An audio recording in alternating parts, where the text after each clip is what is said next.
اللہ تعالیٰ کے حی ہونے کا مطلب یہیں سے استفادہ ہوتا ہے۔ وَإِلَّا جیسے ہم زندہ ہیں اس طرح تھوڑی وہ زندہ ہو گئے، اس لیے کہ اس حیات کی خصوصیت یہ ہے کہ اس کے ساتھ موت بھی طاری ہوگا، تو اللہ کو موت تو طاری ہو نہیں سکتی، تو پھر کون سی حیات ہے؟ تو وہ یہ مفہوم ہے کہ حرکت اصل حیات کے معنی ہے علم و قدرت۔ حرکت قدرت سے ہوتی ہے اور علم سے قدرت پیدا ہوتی ہے، تو علم و قدرت جہاں رہے وہیں حیات ہے۔ اس معنوں میں متکلمین نے اللہ کو حی مانا ہے، یعنی اللہ حی ہے، زندہ ہے اور ہمیشہ ہمیشہ حی رہے گا، اس لیے کہ ہمیشہ ہمیشہ اس کا علم رہے گا اور ہمیشہ ہمیشہ اس کی قدرت رہے گی۔ تو جب ہمیشہ ہمیشہ قدرت اور علم رہے گا تو وہ ہمیشہ رہے گا۔ اب اسی کو پلٹ دیجئے، ہمیشہ علم کیوں رہے گا اور ہمیشہ قدرت کیوں رہے گی؟ اس لیے کہ اس کی ذات عین علم ہے اور اس کا علم اس کی عین ذات ہے۔ جب عین ذات ہے تو وہ ہمیشہ ہمیشہ رہے گا، جب ہمیشہ ہمیشہ رہے گا تو علم بھی ہمیشہ ہمیشہ رہے گا، اور جب ہمیشہ ہمیشہ رہے گا تو قدرت بھی ہمیشہ رہے گی، لہذا وہ حی بھی ہمیشہ رہے گا، جو کبھی نہ فنا کا تصور اور نہ موت کا تصور۔ اس طرح سے اللہ حی ہے، صاحب قدرت ہے، صاحب علم ہے، لہذا وہ حی۔ اور وہی روح الحیات آپ کے ہاں ہے کہ جیسے ہی وہ دمیدہ ہوئی ویسے ہی آپ کے پاس قدرت آ گئی۔ قدرت آ گئی تو قدرت بغیر علم کے نہیں ہوتی، تو آپ کو اتنی حد تک کا علم بھی مل گیا۔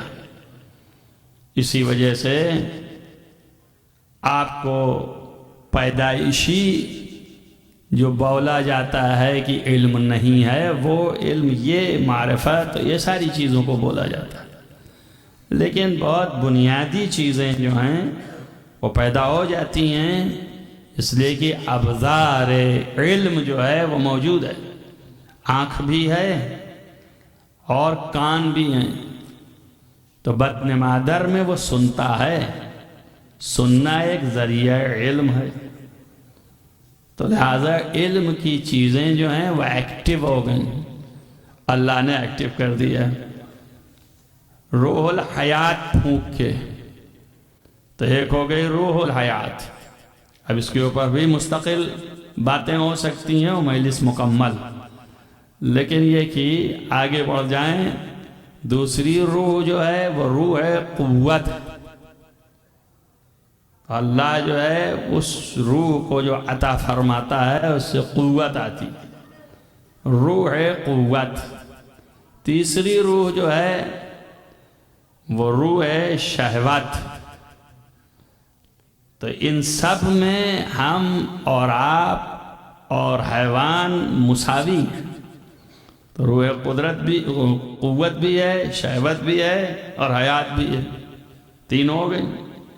اور چوتھی روح جو ہے وہ روح الایمان، ایمان کی روح ہے، تو یہ صرف انسان میں پھونکی جاتی ہے۔ یہاں پہ بحث طلب ہے کہ یہ روح ایمان ہر انسان کے پاس ہے یا کہ صرف ظاہری الفاظ کے اعتبار سے مومن ہی کے پاس ہے اور کسی کے پاس نہیں۔ تو جو مومن ہو گیا اس کے پاس روح ایمان ہے، اور جو مومن نہیں ہے اس کے پاس نہیں ہے۔ آیا ایسا ہے یا ایسا نہیں ہے؟ سب کے پاس ہے۔ تو اس میں حق اور انصاف یہی ہے کہ سب کے پاس عدالت کے خلاف ہو جائے۔ یہ اللہ کی عدالت کے تقاضے سے روح ایمان سب کے پاس ہے۔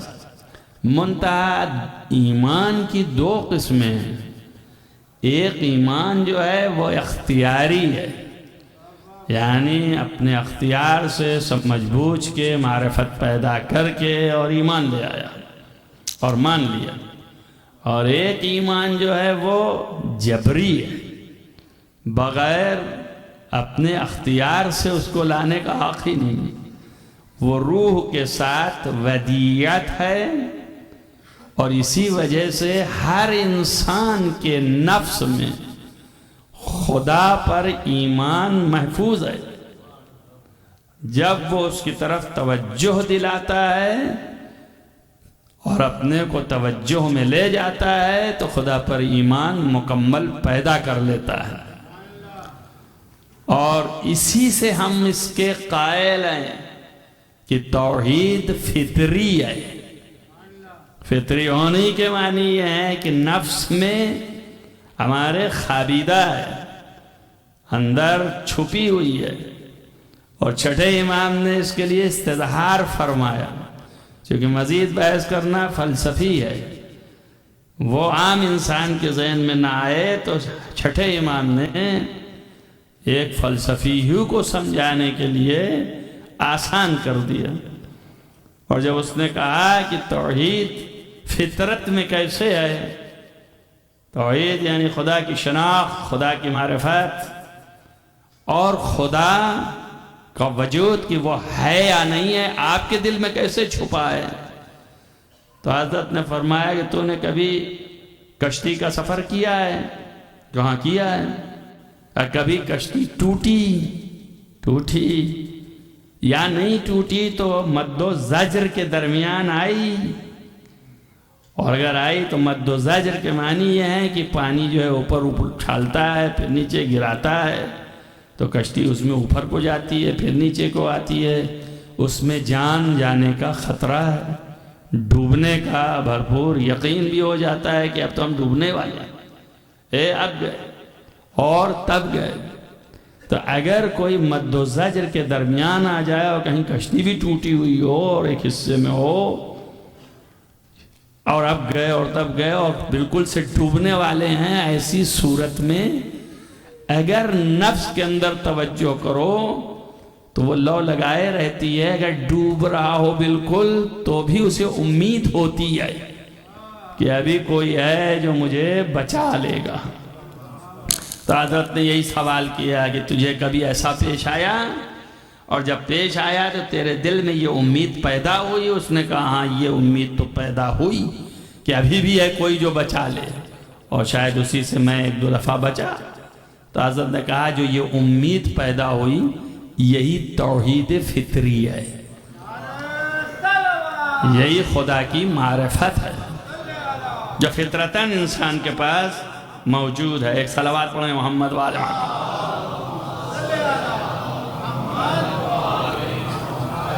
تو یہ ہو گئی کہ قوت، روح قوت اور روح شہوات اور روح حیات، یہ تین حیوان تک ہے، لیکن روح الایمان تمام بشر کو ہے، اور یہی روح ایمان پر جب بشر توجہ دے لیتا ہے تو اپنے اختیار سے خدا پر ایمان لے آتا ہے۔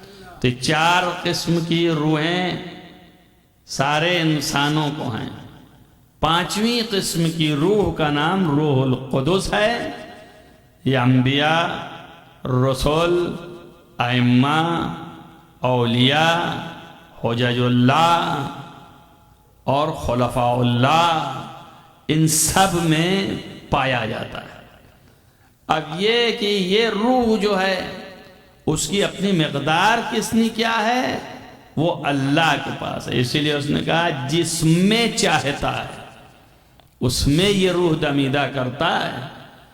تو اس میں یہ نہیں ہے کہ آپ کا کوئی دخل ہے، اور یہ چاہتا کا مطلب صرف اتنا ہی ہے کہ کسی کے کہنے سے نہیں کرتا ہے، وہ اپنی وجہ سے کرتا ہے، منتہا ایسا نہ ہو جائے کہ آپ کو سوال پیدا ہو، تو اس لیے اپنے سے کرتا ہے کا معنی ہے کہ بے سبب نہیں کرتا، یا آپ کو سوال پیدا ہو جائے کہ اگر چاہ لیتا میرے بھی ڈال دیتا تو میں بھی رسول اللہ کی طرح رسول بن جاتا، چاہ لیتا میرے اندر ڈالتا تو میں بھی امام اور حجت ہو جاتا، تو چاہا ہی نہیں تو اس میں میرا قصور نہیں، تو سارا قصور اسی کا ہے۔ اور پھر اس کے ہاں کیوں چاہ لیا؟ جس کے ہاں چاہ لیا اس کو ہم سے تبعیض اور برتری دے دی، تو یہ بھی عدالت کے خلاف ہے۔ جب ہم وہ تھے ہی برابر کے مخلوق تو برابر کا ہوتا، تو اس لیے بغیر سبب کے وہ چاہتا نہیں ہے۔ اور ایک مجلس میں، انہی مجالس میں ایک دن تھوڑا سا اشارتاً بیان کیا کہ وہ سبب، جس سبب سے وہ چاہ کے یہ روح ڈالتا ہے، اس سبب کا امتحان کرتا ہے، اور وہ امتحان اس کے علم عدلی میں ہے، اور وہیں سے وہ دیکھ لیتا ہے کہ کون اس امتحان میں دنیا میں کامیاب ہو سکتے ہیں۔ جو کامیاب و کامران ہیں انہی کو وہ روح عطا کرتا ہے، کیونکہ اعتماد ہو گیا، اب اپنی چاہت سے اس نے وہاں ڈال دیا۔ اور جو ناکام ہیں وہ عام بندے ہیں، ان کے اوپر سزا اور جزا کا اطلاق ہے۔ اور یہاں یہ روح آ گئی، یہ روح اس لیے ڈالی جاتی ہے تاکہ یہ محسوس ہو جائے کہ عام بندوں سے ہٹ کے یہ بندے ہیں۔ جب عام سے ہٹیں گے تبھی ان میں بلندی آئے گی، جب بلندی آئے گی تبھی یہ آپ کے لیے نمونہ عمل بن سکیں گے، جب نمونہ عمل بنیں گے تو یہی حجت خدا کہلائیں گے۔ ایک صلوات پڑھیں محمد و آل محمد۔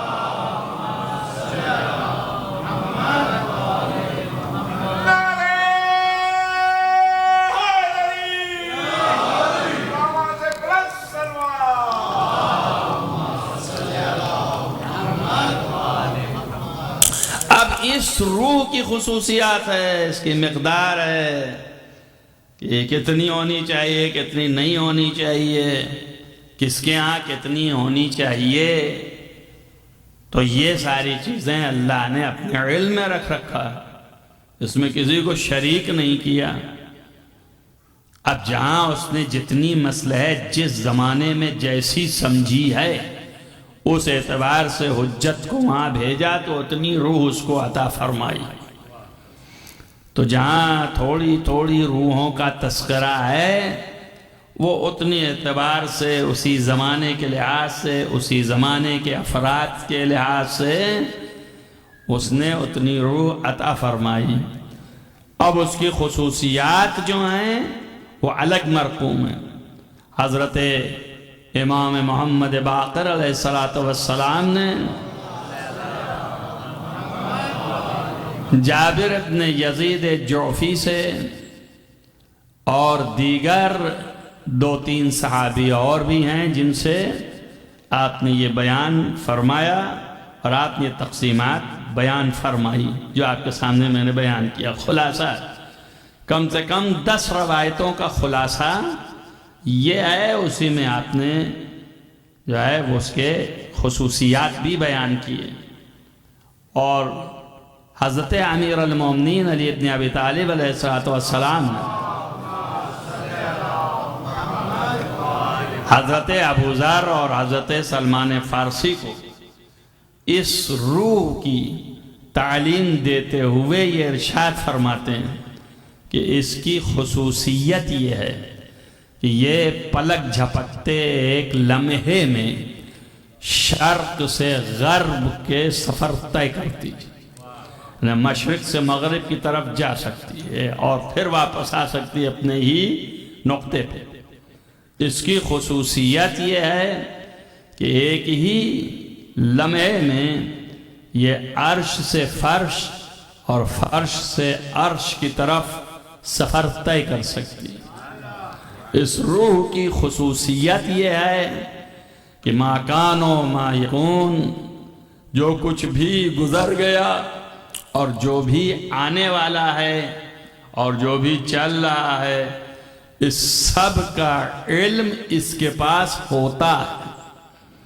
اس روح کی خصوصیت یہ ہے کہ یہ روح جس کے پاس جتنی مقدار میں ہے اتنی ان چیزوں کی مقدار کو طے کر پائے گا۔ اب اس سے مثال ہے کہ جو یہ آپ کو اور ہمارے درمیان آیتیں آئی ہیں، ان کو اگر ہم اس پہ حمل کریں تو شاید وہ مراد ہو۔ امام نے مورد استشہاد میں ایک کا چیزوں کو حمل کیا ہے، مگر اس کو یہ نہ سمجھ لیں کہ وہ زندگی کی روح تھی، وہ روح القدس کی بات ہو رہی ہے۔ اسی لیے اللہ نے، آپ غور کریں اور فکر کریں کہ اللہ نے ملائکہ سے جب سجدہ کروایا تو پہلے کہیں تو یہ کہا کہ امتحان لیا اور پیش کیا، اور جب وہ کر چکے تو پھر اللہ نے کہا سجدہ کرو، اور کہیں پر یہ کہا کہ فَإِذَا نَفَخْتُ فِيهِ مِن رُوحِي، جب میں اس میں اپنی روح پھونک دوں تو فَقَعُوا لَهُ سَاجِدِينَ، تو بس فوراً تم جو ہے سجدے میں چلے جانا۔ تو آیا یہ کون سی روح تھی؟ اگر یہ روح جو ہے امتحان کے بیچ میں معاملہ آئے گا تو یہ روح لے کے آئیں گے، تو اور یہ روح جو ہے وہ حیات کی تھی خالی، امتحان کے بغیر جو ہے خالی بس روح پھونکی اور اللہ نے کہا جھک جاؤ، تو اب سوائے خالص اللہ کی اطاعت کے اور کچھ بھی نہیں ہے۔ آدم سے کچھ لینا دینا نہیں ہے کہ یہ کیا ہیں، کیسے ہیں، کس طرح کے ہیں، ہمیں کیا لینا ہے، ان کی کون سی برتری ہے بھی کہ نہیں ہے، لیکن صرف یہ کہ اللہ کا حکم ہے، اس لیے اللہ کے حکم پر جھکنا ہم کو ہے، چاہے جہاں کہہ دے جھک جائیں تو ہم جھک جائیں۔ تو ان دونوں آیتوں کا معنی الگ ہو جائے گا۔ ایک تو یہ ہو گیا کہ جیسے ہی روح پھونکیں، یعنی جیسے ہی ہم اس میں حیات دیں ویسے ہی تم جھک جاؤ، تو یہ امر پروردگار کی اطاعت ہو گئی۔ اور ایک دفعہ جھکنے کو کہا کہ جب امتحان لے لیا، اب اس کے بعد ظاہر ہو گیا کہ وہ جواب دے دیے، جواب نہیں دے پائے، تو یہ برتری بتانا ہے کہ یہ روح تم میں نہیں ہے، یہ روح ان میں ہے۔ بات تو سمجھ میں آئی نہ ہے کہ تو اب جب آدم میں ہے تو تم ان کے سامنے جھک جاؤ، اس لیے کہ تم سے یہ برتر ہیں، بلندتر ہیں۔ تو یہاں سجدے کے معنی جھکنے کے ہیں، یعنی جب کوئی کسی کے احترام میں آ جائے تو پھر اس کو جھکنا پڑتا ہے اس کے سامنے، اور اسی لیے بہت سے عرفاء نے اس کی نشانی دی ہے کہ جھکنے کے معنی یہ نہیں ہے کہ خالی آپ ایسے جھک گئے ایک دفعہ تو ہو گیا۔ جھکنے کے معنی یہ ہے کہ ساری کائنات کی اشیاء اس کے سامنے سربسجود ہونے کے مطلب تسلیم ہیں، یعنی اس کے اطاعت میں ہیں۔ جب یہ چاہے گا ان پر اپنی حکومت کرے گا اور ان کو اس کا جواب دینا ہوگا۔ ایک صلوات پڑھیں محمد وآل محمد۔ تو اکثر عرفاء جو ہیں اس پر گئے ہیں کہ یہ روح القدس تھی، کہ جس کو اللہ نے کہا کہ فَنَفَخْتُ فِيهِ مِن رُوحِي، اس لیے من روحی کہا، وَإِلَّا اللہ کوئی روح نہیں ہے، لہذا نسبت دی روح کی طرف، یعنی وہ روح جس کو میں نے ایسا بنایا ہے روح القدس، اور قدس کے معنی پاکیزگی کے ہیں، اور اسی سے قدس ہے، اور اسی سے اللہ قدوس ہے، چونکہ وہ پاک و پاکیزہ ہے، لہذا اس روح کو روح القدس کہہ کے اپنی طرف نسبت دی، اور جب اپنی طرف نسبت دے دی تو اپنے تمام آثار اس کے اندر رکھ دیے۔ جب آثار رکھ دیے تو اسی کو کہا جہاں یہ آثار پائے جائیں یہی میرا جانشین آئے۔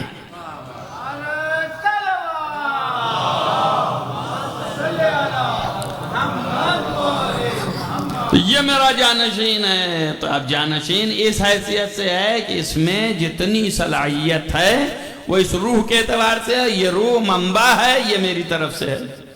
فَنَفَخْتُ فِيهِ مِن رُوحِي، اب من جو ہے یہ عربی کا ایک قاعدہ ہے کہ جہاں من سن آتا ہے اگر الگ رہے تو من من آتے ہیں، اور اگر یہ کسی کے ساتھ رہے تو پھر معنی پیدا کرتا ہے۔ تو اس کا مطلب یہ ہے کہ تھوڑا جز، تو جز جو ہے وہ اللہ نے دیا، اللہ نے یہ نہیں کہا کہ میں نے اپنی جب روح میں پھونک دوں، یہ کہا ہے کہ جب میں یہ روح جو ہے تھوڑی سی اس میں پھونک دوں، دمیدہ کر دوں، تو پھر تم سب جھک جانا۔ تو من روحی کا مطلب ہو گیا تھوڑا سا۔ تو اب اس کے جتنے بھی آثار ہیں، خصوصیات ہیں، ان میں سے اس کے اندر تھوڑا ہی تھوڑا پایا جائے گا۔ اتفاق یہ ہے کہ سارے انبیاء میں سے 1,24,000 پیغمبران میں ختمی مرتبت کو ہٹا کے باقی سارے انبیاء کو جہاں جہاں ان کے یہاں روح دمیدہ کرنے کی بات آئی وہاں پر من ضرور آیا، وہاں پہ یہ من لایا گیا۔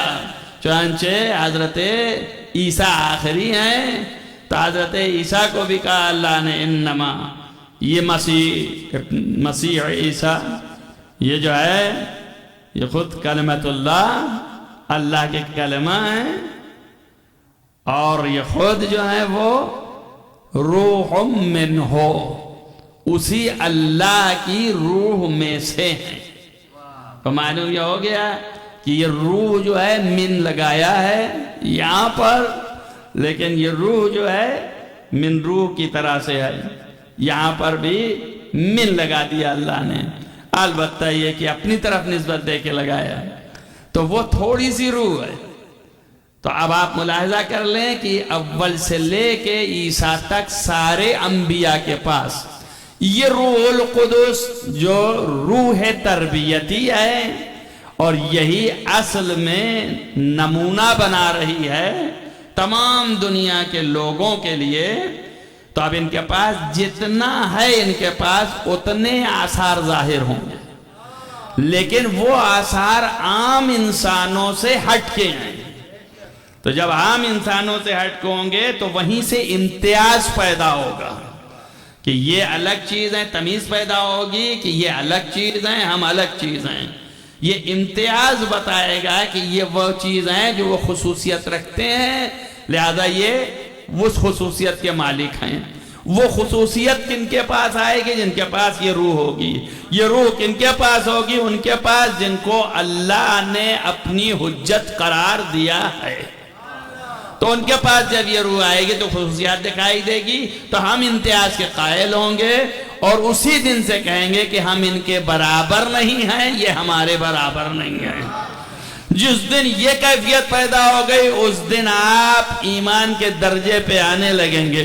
وَإِلَّا مسلمان تو یہی کہہ رہا ہے کہ میرے بڑے بھائی ہیں، جیسے ہم ہیں ویسے ہی یہ ہیں۔ ایک صلوات پڑھیے محمد وآل محمد۔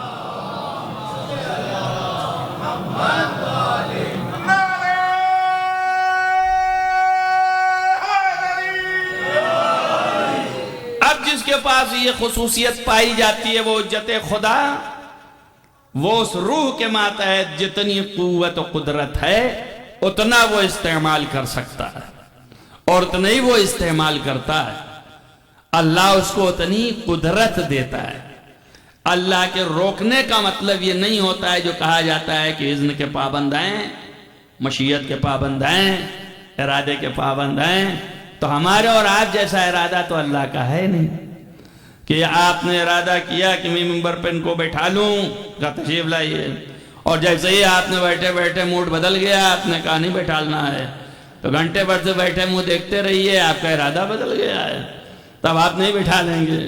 تو اب اللہ کا ارادہ اس طرح نہیں ہے، نہ متغیر ہے نہ متبدل ہے، اس کا ارادہ ہمیشہ سے ہے اور ہمیشہ رہے گا۔ تو جب ہمیشہ سے ہے تو پھر یہ چیز ارادے میں آ گئی ہے تو اس کو اختیار ہوگا۔ اس لیے ہم اس کے قائل نہیں ہیں کہ ان کے پاس اقتدار آتا جاتا رہتا ہے۔ توجہ رکھیے گا، جو لوگ بہت سے اس کے قائل ہیں ہماری جماعت میں بھی، تو وہ اس کو درک نہیں کر پائے، سمجھ نہیں سکے۔ یہاں کوئی معنی نہیں ہے کہ یہ اقتدار آتا ہے اور پھر چلا جاتا ہے اور پھر آتا ہے۔ تو جب اللہ دیتا ہے تو کرنے لگتے ہیں، جب پھر چھین لیتا ہے تو مجبور ہو جاتے ہیں۔ تو ایسے حجت کا فائدہ نہیں ہے کہ وہ ہر وقت ایسا ہو۔ یہاں مشیت و ارادہ کے پابند ہیں، اسی دن ان کو معین کر دیا گیا ہے کہ کب کب آپ کو یہ چیزیں استعمال کرنی ہیں، اور کب کب نہیں کرنی ہے، تو آتا جاتا نہیں ہے، ہر وقت صاحب اقتدار ہیں۔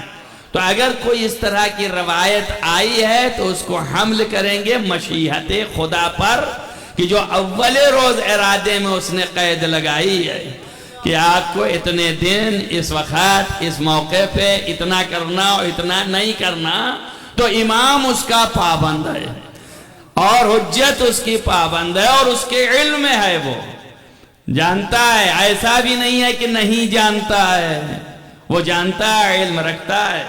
چنانچہ میں نے اس دن یہ بھی بتایا کہ جو لوگ یہ بھی غلط فیٹ کر دیتے ہیں کہ امام کو تو خود ہی نہیں پتا ہے کہ وہ کب ظہور کریں گے، لہذا کسی کو کہنے کا حق تو نہیں ہے کہ فلاں وقت ظہور کریں گے، اس لیے اسے کہاں سے علم حاصل ہو گیا؟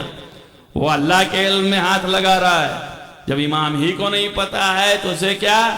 تو برادران امام کو علم ہے کہ کب کرنا ہے، منتہا اذن خدا کا پابند ہے، علم کی عدم علمیت نہیں ہے اور اظہار بھی نہیں کر سکتا ہے۔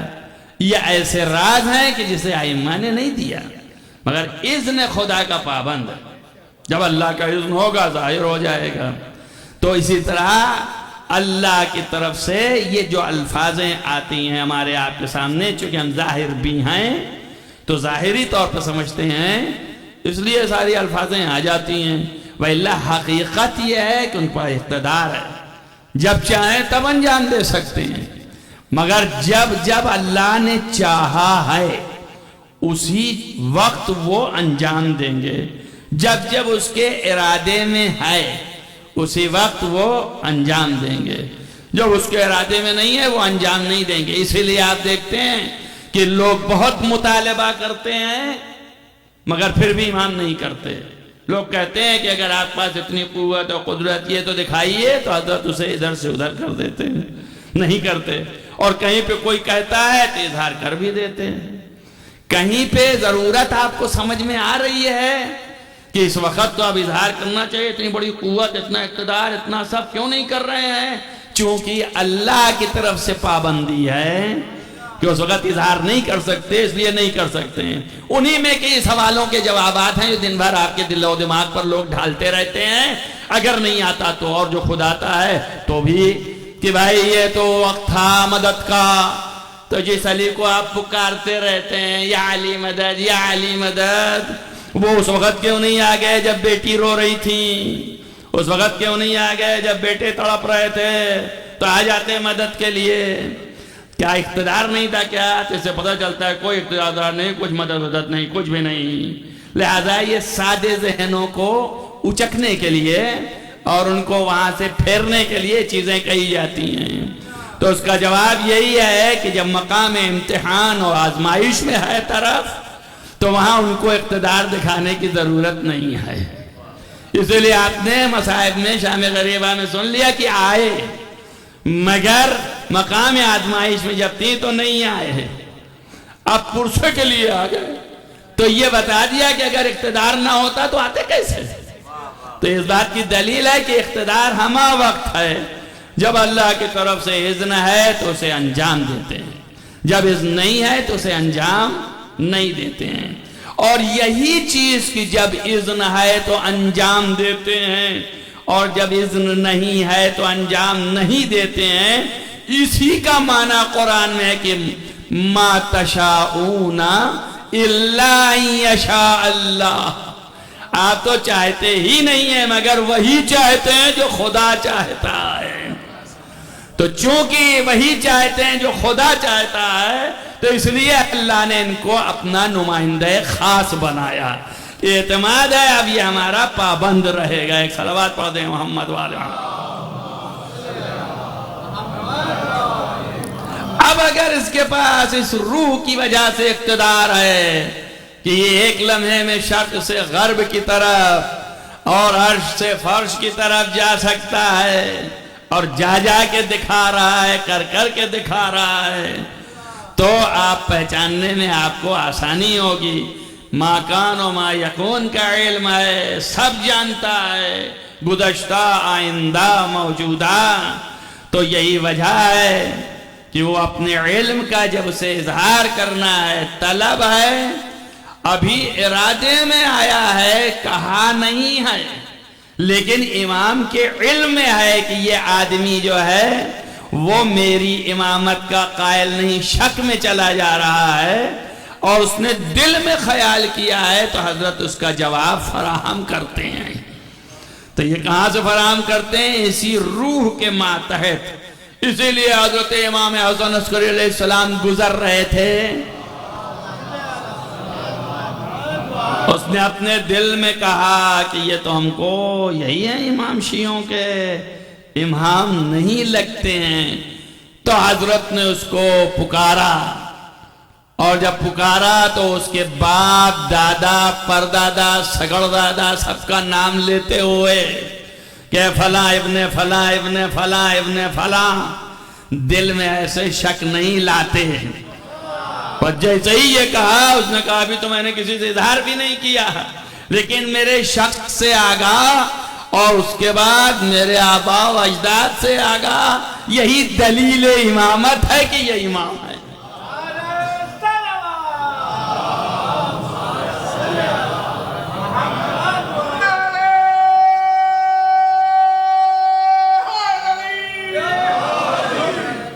جتنی آپ کو اس طرح کی روایتیں ملے تو حیرت نہیں ہونی چاہیے، اگر بنیاد آپ کے پاس ہے تو آپ کے سامنے حل ہے، نہ شک ہے، نہ شبہ ہے، نہ کچھ بھی پیدا ہوگا۔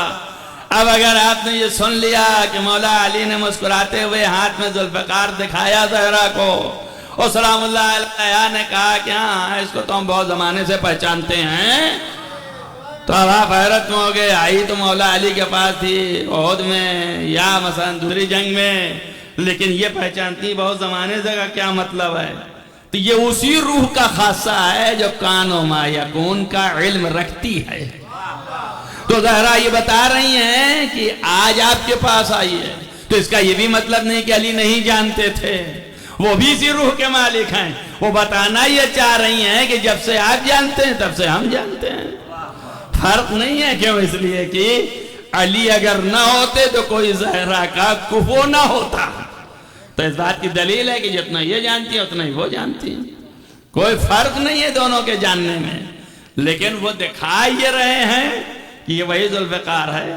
اب اس کو ہم کا یہ معنی بدل دیں، مولا علی تصدیق لے رہے ہیں کہ یہ وہی ذوالفقار ہے کہ نہیں ہے، جسے آپ جانتی ہیں، تو آپ نے تصدیق کر دیا کہ اس کو تو ہم بہت زمانے سے جانتے ہیں۔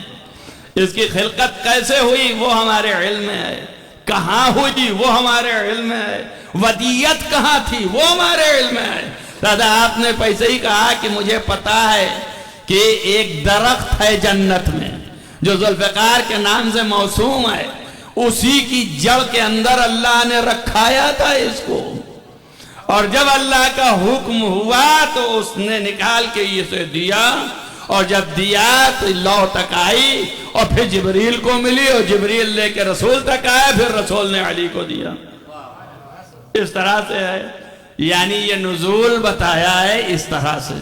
حالانکہ رسول اللہ اگر ارادہ کرتے تو ایسے ہاتھ میں بھی آ سکتی تھی، لیکن منظور تو بیچ میں واسطے ہیں نا۔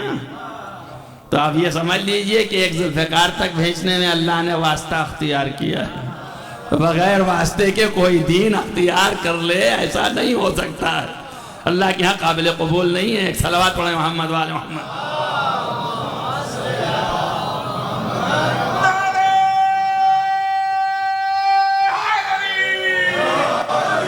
اب اسی روح کے خاصے ہیں اقتدار کے، کہ یہ روح میں جو اقتدار ہے وہ پورے عرش فرش ہر شے کے اوپر قدرت رکھتی ہے۔ اسی اقتدار کے ماتحت کہہ رہی ہیں کہ خلو ابا الحسن، حضرت علی ابن ابی طالب کو چھوڑ دو، کھول دو جو رسن باندھی ہے، وَإِلَّا اپنے سر کے بال کو ہم پریشان کر دیں گے۔ معنی یہ ہے کہ وہ اقتدار ہم استعمال کر لیں گے، اور اگر وہ اقتدار استعمال کر لیا تو نظام کائنات میں تہوبالا ہو جائے گا۔ تو وہ ایک قوت و اقتدار اللہ نے انہی روحوں کے ماتحت رکھا۔ اب یہی روحیں آپ کے سامنے ہیں تو سارے فضائل اور مناقب آپ کے لیے سب بہت آسان تر ہو گئے۔ پھر تو کوئی پریشانی ہی نہیں ہے کہ آپ یہ سوچیں کہ ایک انسان کیسے در خیبر اکھاڑ سکتا ہے اور ایک جو ہے کیسے نیچے سے اوپر جا سکتا ہے لمحوں میں اور پھر آ سکتا ہے. آپ کی یہ ساری چیزیں جو ہیں پریشانی کی طرف نہیں لے جائیں گے، اس لیے کہ ان روحوں کا مالک ہے. اور ان روحوں کا مالک بنا کیسے؟ روح القدس. قدس کی معنی پاکیزگی کے ہیں، اور یہ پاکیزگی انتہائی پاکیزگی کس میں پائی جاتی ہے؟ نور میں.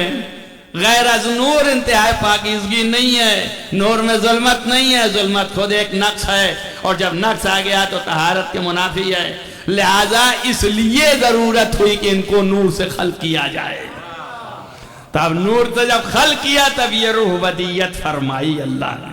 تب نورانی پیکر بھی ہے، روحانی جو ہے وہ قدرت بھی ہے. اللہ نے دونوں کو ودیت کر دیا. اب ان کے پاس جب چیزیں سامنے آ گئیں تو خاصہ نور بھی کچھ ہے اور خاصہ روح بھی کچھ ہے، تو وہ اس کے آثار دکھائی دیے. اب ایک مشکل آپ کے سامنے آ گئی. وہ مشکل یہ آ گئی کہ اگر وہ روحانی اور نورانی پیکر میں آ جاتے تو آپ برداشت نہ کر پاتے. شدت نور اتنا ہے کہ آپ کو برداشت نہ ہو پاتا. اسی لیے تو ہم کہہ دیتے ہیں کہ آپ اور ہم کیا برداشت کر پائیں گے جب موسیٰ برداشت نہ کر پائے تھے. تو بہت سے لوگ کہتے ہیں کہ دیجئے انہوں نے اللہ کا نور بنا دیا ان کو. اب آئے اللہ نور ہو جائے تو پھر اللہ ہی نہ رہ جائے. نور مخلوق ہے.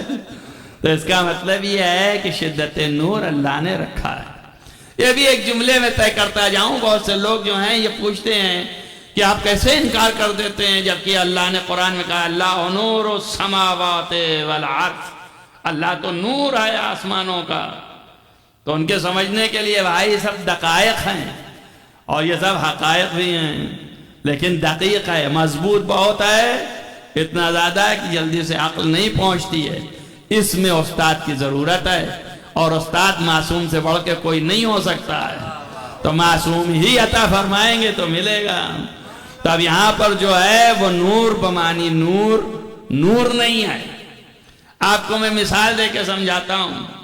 اگر کسی انسان کو عادل بتانا ہے تو کیا کہیں گے کہ یہ عادل ہے. لیکن اگر ان کی عدالت بہت شدید ہو تو پھر عادل نہیں کہتے. عادل عدالت کرنے والے کو کہتے ہیں نا. تو انسان عادل ہے، عدالت کرنے والا ہے. لیکن اگر شدت کی عدالت یعنی عام عادلوں سے بڑھ کے عدالت ہے تو ہمارے عربی میں قاعدہ ہے کہ پھر اسے عادل نہیں کہتے، کہتے ہیں عادل. یعنی یہ خود ہی عدل ہیں. بولتے ہیں نہیں بولتے ہیں بھائی عادل نہیں، یہ خود ہی عدل ہیں. لیکن حقیقت میں تھے کیا؟ بولنا کیا تھا کہ عادل ہیں، عدالت کرنے والے ہیں. تو یہ عدالت کرنے والے لیکن اب عدل کہلا رہے ہیں، درحال ہے کہ یہ عادل ہیں. ویسے ہی یہاں اللہ جو ہے نور کہا گیا اسے، تو نور اس معنوں میں نہیں ہے کہ وہ نور ہے، بلکہ اس معنوں میں ہے کہ شدت کی نورانیت عطا کرنے والا ہے. تو اس نور کے معنی ہوئے منور کے. اللہ منور السماوات والارض. اللہ جو ہے وہ آسمانوں اور زمینوں کو نور دیتا ہے. تو اس کا مطلب یہ ہے کہ نور کہیں الگ ہے جہاں سے لے کے دیتا ہے. توجہ کرو آپ. اب جہاں سے یہ زمین و آسمان نور لیتے ہیں وہ نور اصلی نور ہے جسے اس نے خلق کیا ہے. اور جو جہاں سے لے کے اپنے کو اجاگر کر دے اس کی ہوئی پرورش، یعنی آسمانوں کی نورانی پرورش، زمینوں کی نورانی پرورش اس نور سے ہوئی جس سے خدا نے نور عطا کیا. تو جس سے پرورش ہوئی اسی کو کہتے ہیں رب. اسی لیے کہا رب العرش، رب السماوات، رب الارضین. تو آپ سمجھ لیجئے کہ یہ سب چونکہ علی کے نور سے پرورش پا رہے ہیں لہذا یہ سب رب کہلائے. وَإِلَّا اللہ رب ان کا ہے اور یہ رب ان انوار کے ہیں. اور اسی طرح سے رب ہوتے چلے جاتے ہیں. بہت سے لوگوں کا یہ بھی ہے خرابی کہ وہ جب رب کہتے ہیں ان کہا کہ پروردگار سے ملا دیا. ارے بھائی پروردگار سب کا پروردگار ہے.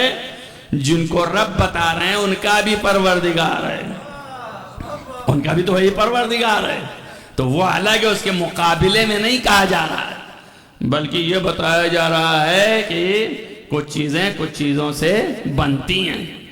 لہذا حضرت یوسف نے بھی استعمال فرمایا ہے، بادشاہ وقت کو بھی رب کا ہے۔ آپ قرآن میں ہے، دوست سے کہہ رہے ہیں کہ بتاؤ ایک رب کافی ہے یا بہت سے رب کو مان لو، تو وہاں پر بھی رب کا اطلاق کیا، لیکن وہ کافر کو کہا، تو کافر بھی رب ہو سکتا ہے، تو جب کافر ہو سکتا ہے تو مومن تو بدرجہ اولا ہے۔ اور آپ کو اسی لیے رب کی نسبت دی گئی ہے والدین کو۔ اللہ نے کہا دیا ہے اگر میں سجدہ کرواتا تو ان کی کرواتا، اور رب سے نسبت کہاں دی گئی؟ اب قرآن میں آ جائیے آپ، جس نے پرورش کیا ہے وہ رب ہو گیا نا، تو ربانیت اس کے یہاں پائی گئی نا، ربانیت ہوئی یا نہیں ہوئی؟ رب ربانیت سے ہے، پرورش دینے والے سے۔ اب آپ کے والدین کے لیے آپ سے کہا جا رہا ہے قر اے پیغمبر آپ دعا کیجئے اللہ سے، قر رب ارحمہما کما ربیانی صغیرہ، یعنی ان کے لیے آپ کہیے کہ اے پالنے والے ان کے اوپر رحم کر، کس کے؟ والدین کے اوپر، کما ربیانی جس طرح سے انہوں نے میری پرورش کی اور رب نے میرے صغیرہ بچپنے میں۔ ہو گئی بات نا؟ تو اب والدین کو کہلایا کہ نہیں کہلایا اللہ نے؟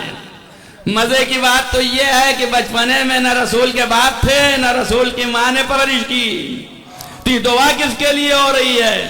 ان کا اسی لیے تو ربیانی لگوانا پڑا۔ نہیں، اللہ کہتا کہ دعا کرو ان کی جنہوں نے تمہیں پیدا کیا ہے، تو پیدا کرنے کے لیے نہیں بلکہ پرورش کرنے والے کے لیے۔ تو اب رسول سے دعا کروا رہا کہ ان کے اوپر رحمت کیجئے ویسے ہی جیسے بچپنے میں انہوں نے میرے اوپر کیا ہے۔ تو پوری کائنات نے لکھا ہے کہ جس طرح سے فاطمہ بنت اسد اور ابو طالب نے رسول اللہ کی پرورش کی، کائنات میں کسی نے نہیں کی۔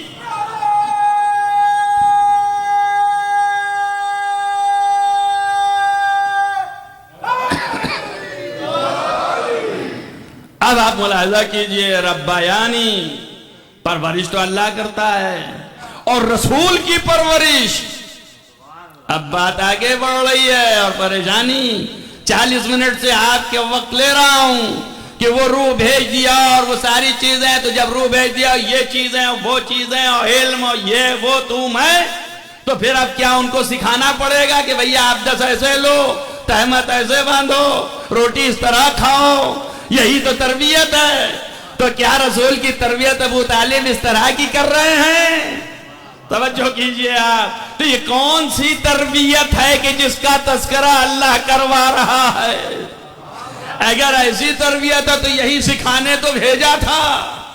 جب خود ہی نہیں جانتے ہیں ابو طالب ان کو سکھائیں گے، تب پھر یہ جا کے دوسرے کو سکھائیں گے، اور پھر جب اصحاب ان کو بتائیں گے تب یہ سیکھ کے بیچارے دوسروں کو سکھائیں گے۔ تو ایسے کو رسول بنانے کا مطلب کیا ہے؟ تو پھر یہاں تربیت وہ تربیت یافتہ اللہ کے ہیں، اس نے اول دن یہ روح دے دی۔ اسی لیے نبی نے فرمایا انا ادیب اللہ، میں اللہ کا ادب سکھایا ہوا ہوں، وعلی ادیبی، اور علی میرا ادب سکھایا ہوا ہے۔ صلوات پڑھیں محمد وآل محمد۔ کیا کہہ رہے ہیں؟ واہ واہ، اس کی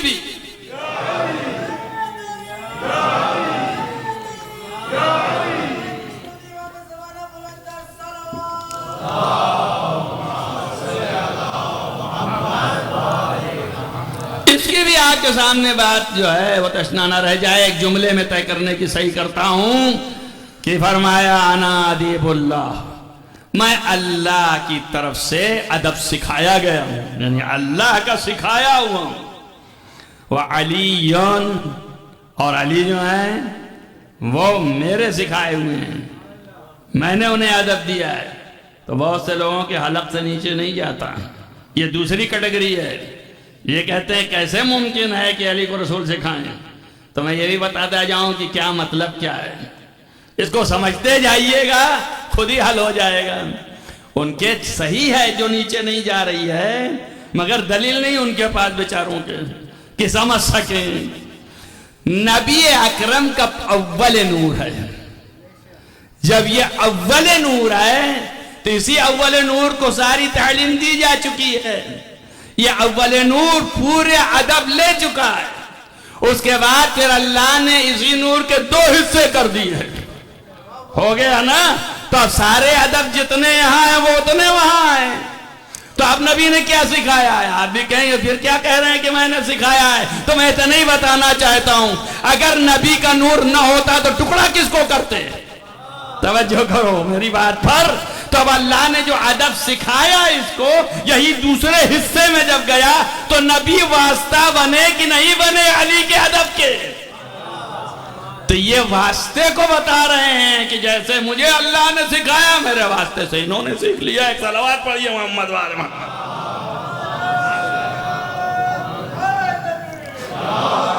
تو اس کو یہ نہ سمجھیے کہ اب انہوں نے ان کو عدس لینا سکھایا اور انہوں نے جو ان کو کھانا کھانے کی تربیت دی. ایسا نہیں ہے.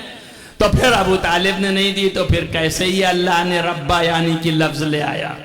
تو رب کہاں کہاں کہا جاتا ہے؟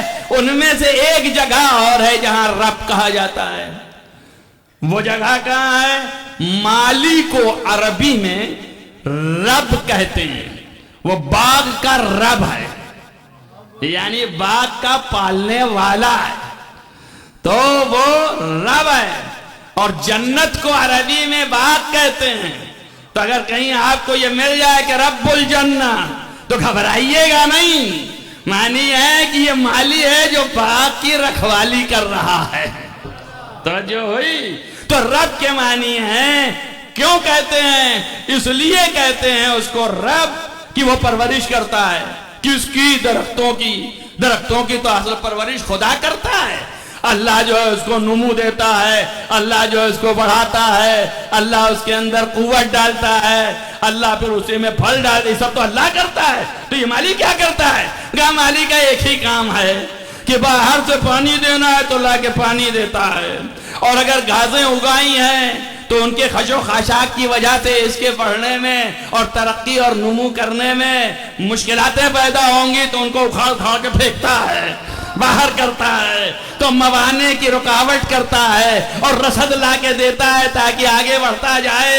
اس لیے مالی رب کہلایا گیا. توجہ کیا آپ نے؟ تو ابو طالب کی تربیت کا مطلب یہ نہیں تھا کہ ابو طالب کھانا سکھا رہے تھے، ابو طالب پہننا سکھا رہے تھے. ابو طالب کی تربیت کا مطلب یہ تھا کہ نبی کی حفاظت فرما رہے تھے. جتنے موانے آ رہے تھے ان کو خنثی کر رہے تھے اور جو نہیں تھے انہیں پیدا کر رہے تھے کہ ان کی حفاظت ہوتی رہے. صلوات پڑھیں محمد والے محمد.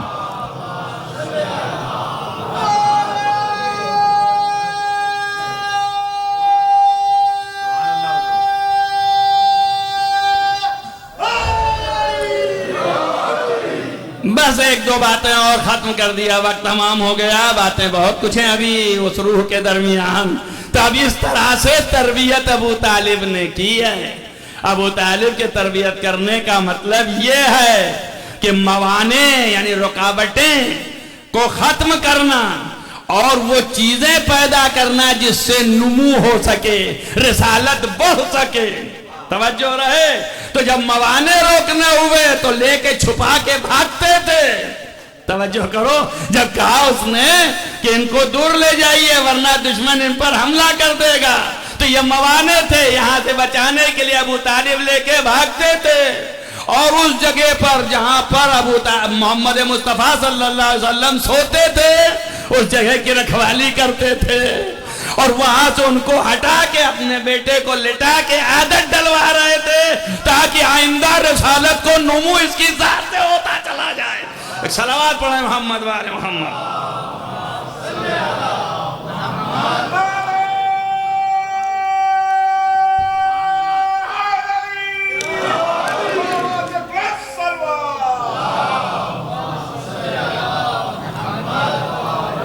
اب آپ اندازہ کر لیں کہ یہ چیز جو حضرت ابو طالب نے کیا ہے، موانع کی رکاوٹ اور اس کے بعد ان چیزوں کو پیدا کرنا جو اس رسالت کو آگے بڑھا سکے، یہ ابو طالب کا خاصہ تھا۔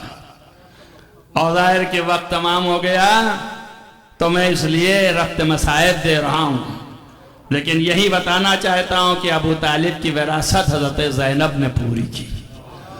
امام حسین حضرت زینب کو اس لیے لے کے گئے تھے کہ جو رکاوٹیں آئیں پیغام الہی پہنچانے میں اسے برطرف کریں اور پیغام الہی کی پروان چڑھائیں۔ ان کو پروان چڑھایا حضرت زینب نے، سے رکاوٹوں کو برطرف کیا حضرت زینب نے۔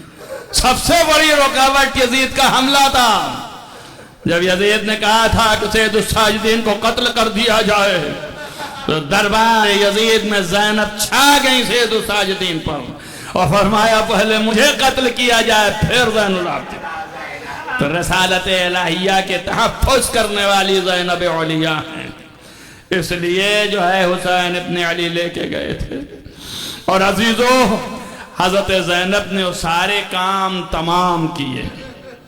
تو یہ بھی یاد رہے کہ بے ساختہ چیزوں کا انجام دینا وہ اپنی جگہ پہ ہے، انسان جو ہے برجستگی رکھتا ہے۔ آپ غور کریں کہ ایک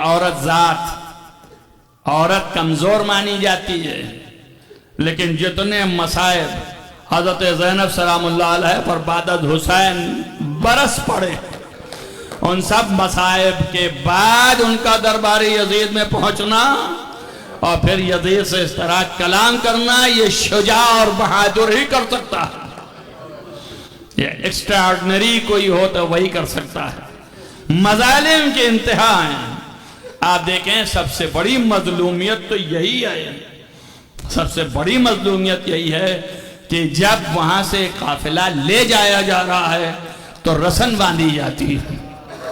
سب سے بڑی مظلومیت ہے۔ آپ سوچیں کہ وہ بیوی کہ جو کبھی شب میں بھی نکلی ہو تو بغیر حجاب کے نہ نکلی ہو، جس کے چاروں طرف 18 بنی ہاشم طواف کرتے نظر آئے، اس بیوی کے بازو میں کوئی رسن باندھ دے یا گلے میں کوئی آ کے رسن باندھ دے، کیا کسی میں جرات ہے؟ اگر عباس ہوتے تو کیا کوئی جرات کرتا کہ قریب پہنچ جاتا؟ اسی لیے میری بیوی کے جب بازو میں رسن باندھی گئی تو آپ نے رخ دریا کا کر کے کہا بھئی عباس لائے تو تھے بڑی تمناؤں کے ساتھ، اٹھو بہن کی حفاظت کرو۔ ظالمین جو ہیں وہ رسن باندھ رہے ہیں۔ عزیزو، اب اس سے بڑی مصیبت کیا ہوگی؟ اور اس کے بعد اس سے بڑی مصیبت یہ ہے کہ اگر آپ کو ان خصائص پر توجہ ہے جو بیان ہوئے تو اس کی خصوصیت ہے ہم وقت ہر جگہ دیکھتے رہنا، وہ آپ کو دکھائی دے یا نہ دکھائی دے۔ تو آپ سوچئے جب حسین کی لاش کے سامنے سے گزار رہی جا رہی ہوں گی اور رسن بندی ہوگی تو کیا عالم ہوگا حسین علی مقام۔ اور عزیزو، ایک جملہ اور کہہ دوں، کہیں اگر زینب نے نوحے میں یہ کہہ دیا ہو کہ اے میرے بھائی تو مجھے دیکھ لے کہ میرے پاس کیا ہے، بازو میں رسن بندی ہے، میری حرمت کہاں چلی گئی؟ کل میں نے ایک شعر فارسی کا پڑھا تھا اس یاد میں کہ حضرت آیت اللہ العظمہ مرشی نجفی کو امام حسین علیہ السلام نے، ایک شاعر تھا ایران کا، بہت بڑا شاعر گزرا ہے اسی زمانے میں، ابھی 50 سال پہلے، اس کا نام تھا شہریار۔ تو اس نے اشعار کہے امام کے شان میں، 100 بیت کے قریب کہہ ڈالا اس نے اور کسی کو بتایا نہیں تھا۔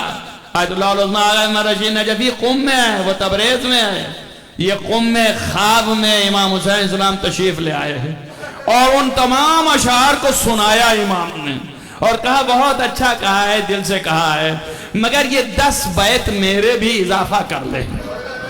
اور امام نے اپنے مصائب کے وہ بیت سنائے علامہ مرشی نجفی آیت اللہ العظمہ کو۔ جب وہ آنکھ کھلی اور اٹھے تو سب ان کو حفظ سے جلدی جلدی لکھ لیا انہوں نے، اور اس کے بعد پوچھا کہ کیا یہ شاعر کون ہے؟ پتہ لگاؤ، پتہ لگایا گیا بھائی تبریز میں ہے، کہا بلاؤ، بلایا گیا۔ ابھی اس نے کسی کو نہیں سنایا، کہیں نہیں آیا، جب بلا کے پوچھا تو کہا ہاں میں نے کہا تو ہے. کہا اس کا مطلع یہ ہے. جیسے ہی آپ نے مطلع پڑھا حیرت میں ہو گیا کہ کہا تو میں نے سنا انہوں نے کہاں سے. کہا آغا آپ کو کیسے پتا؟ ہم نے کہا حضرت ابا عبداللہ حسین علیہ السلام نے اسے قبول فرما لیا ہے، وہ مجھے بتا گئے یہ مطلع ہے. لیکن تو اپنے اشعار میں حضرت دے بھی گئے ہیں اور کہہ گئے کہ 10 شعر کو تو اس میں جمع کر لے. ان میں کا ایک شعر یہ تھا جو آپ کو اور ہم کو سب کو یہ سوال ہوتا ہے نا کہ بابا جب امام حسین اسلام کو یہ پتا تھا، یہ معلوم تھا کہ یہ ہوگا یہ ہوگا یہ ہوگا، تو پھر زینب اولیاء کو کیوں لے گئیں؟ کیوں چھوٹے بچوں کو لے گئے؟ تو اب اس کے لیے اسی شعر میں امام حسین نے جواب دیا ہے، فارسی میں ہے کہ بردن اہل حرم دستور بود و سر غیب. اہل حرم کو اپنے ساتھ لے جانا اللہ کا حکم تھا اور اللہ کے غائب رازوں میں سے ایک راز ہے. بردن اہل حرم دستور بود و سر غیب ورنہ ان بے حرمتیہا کئی روادارت حسین. ورنہ حسین کو یہ بے حرمتی کب پسند تھی کہ بہن کے ہاتھ میں رسن بن جا ہے اور بی بی چیخ کے کہے بھائی مجھے دیکھ لے کیسے رسن بندی ہے میرے بازو پہ. مگر راضی برضا ہے زینب عزیزو، مصائب کی انتہا ہے. انہی مصائب میں ہے جیسے زینب کو رسن بندھی ویسے سید الساجدین کو بیڑی پہنا دی گئی، ہاتھوں میں ہتھکڑی پہنا دی گئی، اور ایسے نہیں بلکہ وہیں سے گزارا جانے لگا. عزیزو امام بھی تو دیکھ رہے ہیں نا، حسین کا لاشا ہے، دیکھ رہا ہے کہ بیمار بیٹا کس طریقے سے ہے، اور وہ بھی دیکھ رہے ہیں بیمار بھتیجا. عزیزو پیر میں جب زنجیر ہو گئی تو چل کیسے پائیں گے؟ آپ اندازہ کرنا اس کو، اور یاد رکھنا جب چلتے تھے اور آپ پیچھے رہ جاتے تھے قافلے کے تو ظالم تازیانے مارتا تھا، تازیانے لے لا کے مارتا تھا اور کہتا تھا کہ جلدی آگے بڑھو. آپ سوچئے پیر بندھے ہیں، میرا آقا کیسے چلے؟ عزیزو آپ غور کیجئے، میدان مقتل سے گزرنے لگے تو باپ کی لاش کو دیکھا، اپنی مصیبت بھول گئے، صرف باپ کی میت کی طرف توجہ کی، چہرہ متغیر ہونے لگا. پھوپھی نے کہا اے میرے لال تمہیں کیا ہو گیا؟ فرمایا پھوپھی اماں جس کا جوان بیٹا موجود ہو اس کے باپ کی لاش پہ غور و کفن پڑی رہ جائے. جزاکم ربکم خیر الجزا. عزیزو اب یہ دن اول دن ہے جو زینب کی مصیبت کے شروع ہوتے ہیں. یہ قافلہ لے جایا جا رہا ہے. کیسے لے جایا جا رہا ہے؟ 2-4 جملے اور 2-4 فقرے اور مصعب بولیں آپ، چونکہ ابھی تو ابتدا ہے. اب یہ قافلہ کوفے تک جائے گا. 12 محرم کی شام کو کوفے پہنچا ہے، لیکن اس سے پہلے بہت مراحل سے گزرتا ہوا گیا ہے. یہ قافلہ جب لے جایا جانے لگا تو شان اس کی یوں بتائی جاتی ہے کہ یہ اس طرح سے لے جایا گیا کہ پہلے سرائے شہداء، تمام شہداء کے سر جو قلم کر لیے گئے تھے وہ سب نیزہ کی نوک پہ بلند کیے گئے، اور ہر ظالم جس نے جس کو ذبح کیا تھا اسی کے نیزے پر وہ ہے. عزیزو شمر نے حسین کو ذبح کیا تھا تو شمر کے نیزے پہ حسین کا سر علم ہے. ہر شہید کا سر علم ہے، مگر ایک سر ایسا ہے کہ جب علم پہ اس کو رکھا جاتا ہے گر جاتا ہے، وہ ساتھ میں علم نہیں ہو رہا ہے. عزیزو جیسے جیسے ظالم کرنا چاہتا ہے گر جاتا ہے. عزیزو ایک مرتبہ ظالم بڑا شمر تازیانے لے کے بڑی کوشش کے بعد بھی سر جب نہ رکا تو سید ساجدین کے پشت پہ ایک تازیانہ مارا اور کہا کہ اب اس سر سے کہو کہ یہ بلند ہو جائے. یعنی انہیں پتا تھا کہ ہمارے جیسے نہیں ہیں، اگر یہ کہیں گے تو یہ بلند ہو جائے گا. وہ اس نے فوراً جیسے ہی مارا اور کہا تو آپ نے فرمایا بھائی یہ سر نو کے نیزہ پہ نہیں ٹھہرے گا، کہ کیوں؟ کہ اس لیے کہ میرے باپ کا سر بھی ٹھہرا ہوا ہے، یہ میرے چچا کا سر ہے، یہ برابری تو نہیں آ سکتا۔ وہ مصیبت ظالم نے سر کی رسن باندھی اور گردن میں رسن باندھ کے گھوڑے کی گردن میں ٹانگ دیا۔ عزیز و عباس کا سر گھوڑے کی گردن میں لڑتا ہوا جائے، زینب دیکھ کے سر پہ تماچا ماری، وہ مصیبت، وہ عباسا، وہ مظلومہ۔ اے میرے بھائی، اے چاند، تیرے ساتھ کیا ظلم ہو رہا ہے؟ عزیزو بس 1-2 منٹ ختم کرتا ہوں، 2-4 جملے پرسہ دے دے حضرت سیدہ کو۔ یہ قافلے کی شان تھی، پہلے سرائے شہداء، پھر اس کے بعد جو ہے وہ بیویاں، ان کو قطار میں رکھا گیا۔ ننگی پیٹ اونٹ کی زیادہ روایتیں ہیں، بعض روایتوں میں ہے کہ محمل تھے تو اس کی تعویل کی گئی ہے کہ محمل سے مراد ہودج نہیں تھا، بلکہ اونٹ کے اوپر لکڑی رکھی جاتی ہے کوہان پہ، تو وہ لکڑی رکھی ہوئی تھی، وہ ہے جس پہ حضرت زینب نے اپنا سر دے دیا تھا اور پھٹ گیا تھا۔ عزیزوں بہت کچھ ہے، الغرض یہ کہ اس طرح سے بیویوں کو لے جایا جا رہا ہے۔ اور آخری شان جانتے ہو کیا تھی؟ ہمارے اور آپ کے چوتھے امام۔ مقاتل میں یہ نہیں لکھا ہے کہ انہیں اونٹ پہ بٹھا دیا گیا اس وقت، یا انہیں محمل پہ رکھا گیا ہو اس وقت، یا انہیں گھوڑے پہ سوار کر دیا گیا ہو اس وقت۔ عزیزہ جب کربلا سے لے کے جا رہے تھے کوفے، تو اس راستے میں سید الساجدین کو پاپیادہ چلنا پڑ رہا تھا۔ آپ اندازہ کیجئے کہ آپ کے پیروں میں زنجیر، آگے نہیں بڑھ پاتے تھے۔ ہمارا اور آپ کا امام، نحیف امام، ضعیف امام، کمزور امام، جو بیمار تھا، کمزوری اس معنوں میں بیماری کے لحاظ سے، نحیف، کمزور، جس کے بدن میں کوئی طاقت نہیں رہ گئی جسمانی اعتبار سے، اس امام کو ایسے لے جایا جا رہا ہے۔ عزیز، اور جہاں کہیں بھی پیچھے ہو جائے، ظالم کا تعزیانہ ہوتا تھا، پوچھ میں تعزیانہ لگتا تھا، اور جہاں کہیں حسین کا سر رک جاتا تھا وہاں پر نہیں بڑھتا تھا تو سید الساجدین کو تعزیانے لگتے تھے اور کہتا تھا شمر اپنے باپ سے کہو آگے بڑھ جائیں۔ بس میں نے محلیت تمام کر دی حضور۔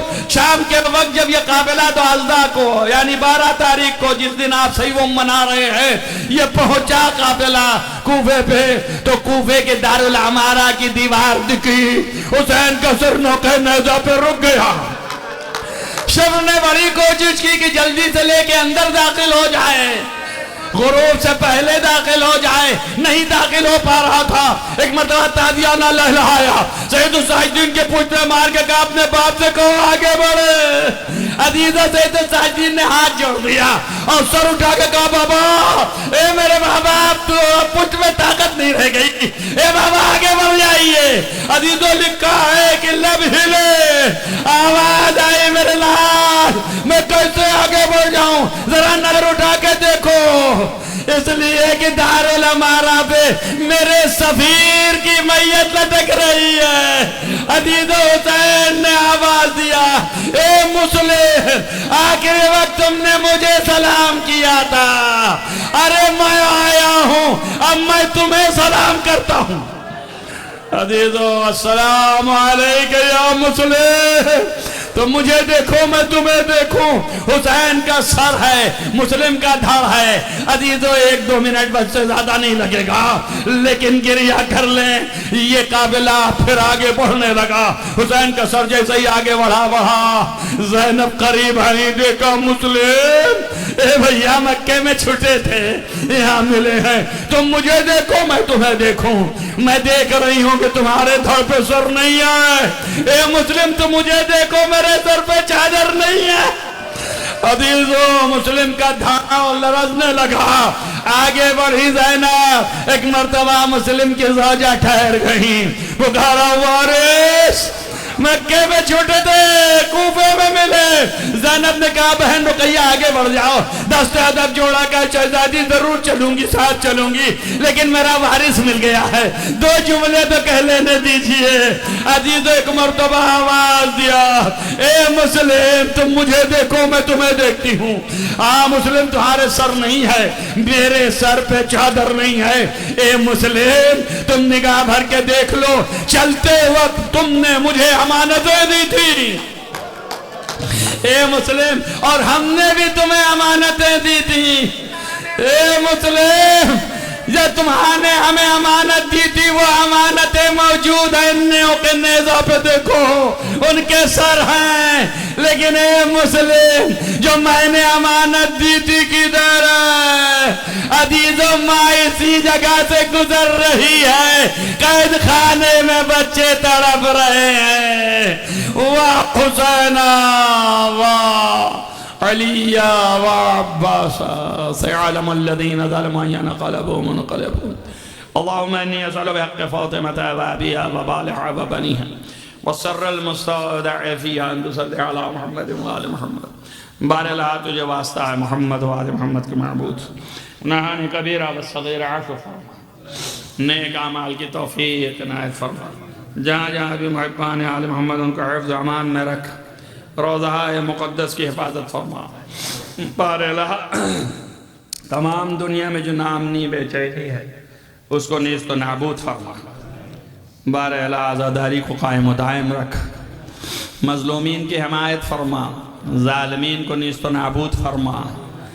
بار الہ تمام حاضرین جلسہ کی دلی مرادوں کو برلا.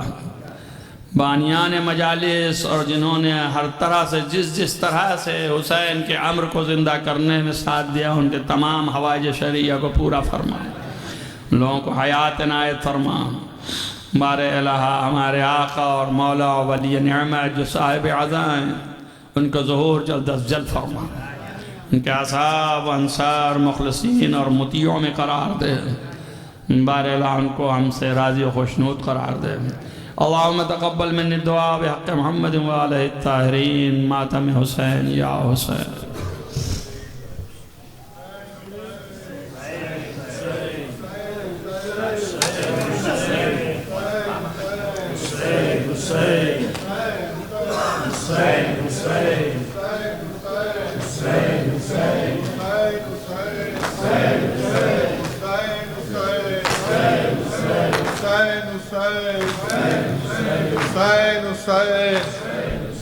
حسین حسین حسین حسین حسین حسین حسین حسین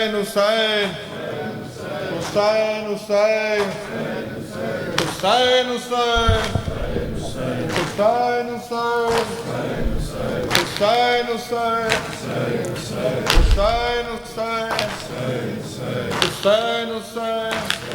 وقت سجاد نے کیسے وہ گزارا ہوگا، وقت سجاد نے کیسے وہ گزارا ہوگا، وقت سجاد نے کیسے وہ گزارا ہوگا، وقت سجاد نے کیسے وہ گزارا ہوگا، وقت سجاد نے کیسے وہ گزارا ہوگا، وقت سجاد نے کیسے وہ گزارا ہوگا.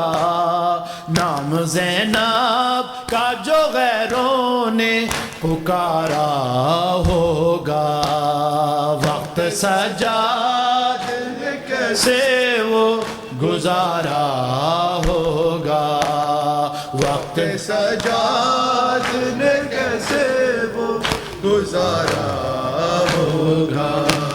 لو حسین ابن علی پیاسے ذبح ہونے لگے، لو حسین ابن علی پیاسے ذبح ہونے لگے، کتنا شرمندہ وہ دریا کا کنارہ ہوگا، وقت سجاد نے کیسے وہ گزارا ہوگا، وقت سجاد نے کیسے وہ گزارا ہوگا۔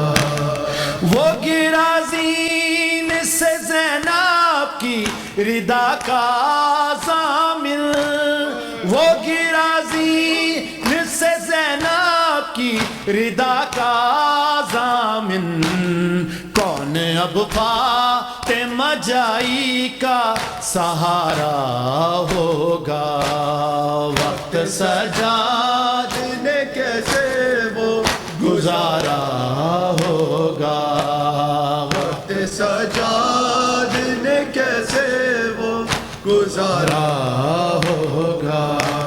سارے میدان تو جانے تو لگا ہے اصغر، سارے میدان تو جانے تو لگا ہے اصغر، کس طرح تیرے بنا ماں کا گزارا ہوگا، وقت سجاد نے کیسے وہ گزارا ہوگا، وقت سجاد نے کیسے وہ گزارا ہوگا۔ نوک نیزہ پہ بہانے لگے آنسو مولا، نوک نیزہ پہ بہانے لگے آنسو مولا، پھر سکینہ کو کسی شخص نے مارا ہوگا، وقت سجاد نے کیسے وہ گزارا ہوگا، وقت سجاد نے کیسے وہ گزارا ہوگا، وقت سجاد نے کیسے وہ گزارا ہوگا، نام زینب کا جو غیروں نے پکارا ہوگا، وقت سجاد نے کیسے وہ گزارا ہوگا، وقت سجاد نے کیسے وہ گزارا ہوگا۔ حسین حسین حسین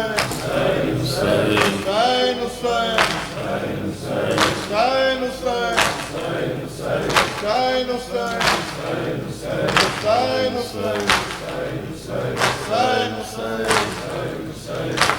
حسین جل چکے خیمے شہیدی کے، فضا خاموش ہے، جل چکے خیمے شہیدی کے، فضا خاموش ہے، جل چکے خیمے شہیدی کے، فضا خاموش ہے، بھوکا ایک عالم ہے، دشت نینوا خاموش ہے، جل چکے خیمے شہیدی کے، فضا خاموش ہے، محو حیرت ہوں زمانہ کس قدر ہے سنگ دل، محو حیرت ہوں زمانہ کس قدر ہے سنگ دل، سن رہا ہے کربلا کا واقعہ خاموش ہے، جل چکے خیمے شہیدی کے، فضا خاموش ہے جل چکے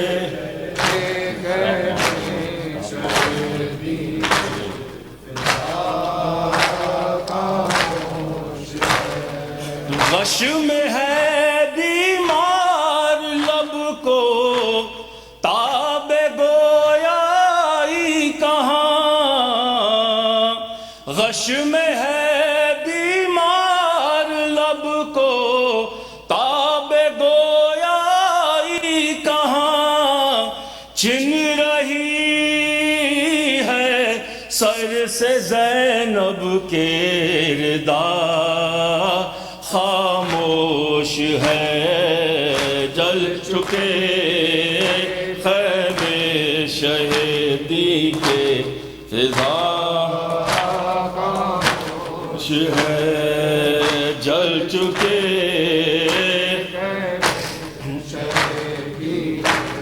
فضا خاموش ہے یا الہی کون سی قوت دل زینب میں ہے یا الہی کون سی قوت دل زینب میں ہے دے کے بچوں کو شہادت کی دعا خاموش ہے جل چکے خیمے شہیدی کے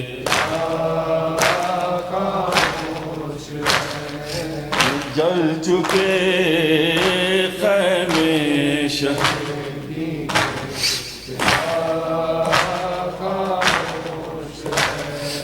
ہر قدم پر ہے جو بھائی کی وصیت کا خیال تازیان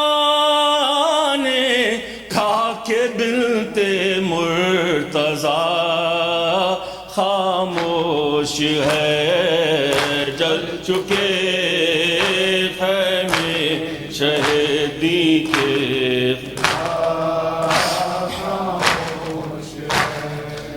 جل چکے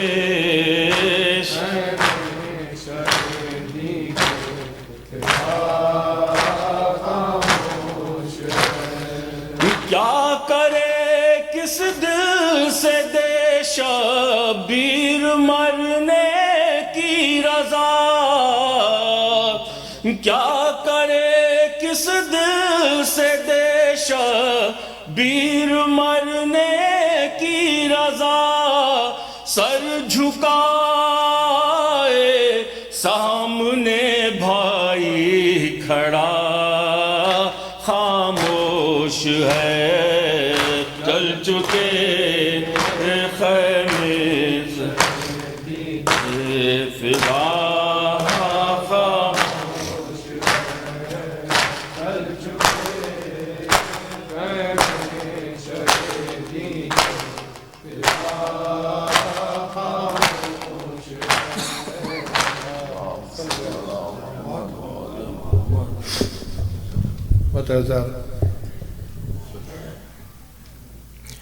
بسم الله الرحمن الرحيم اللهم صل على محمد وآل محمد السلام عليك يا أبا عبد الله السلام عليك يا ابن رسول الله السلام عليك يا ابن أمير المؤمنين السلام عليك يا ابن فاطمة الزهراء سيدتي نساء العالمين السلام عليك يا أبا الأئمة الهادين المهديين السلام عليك يا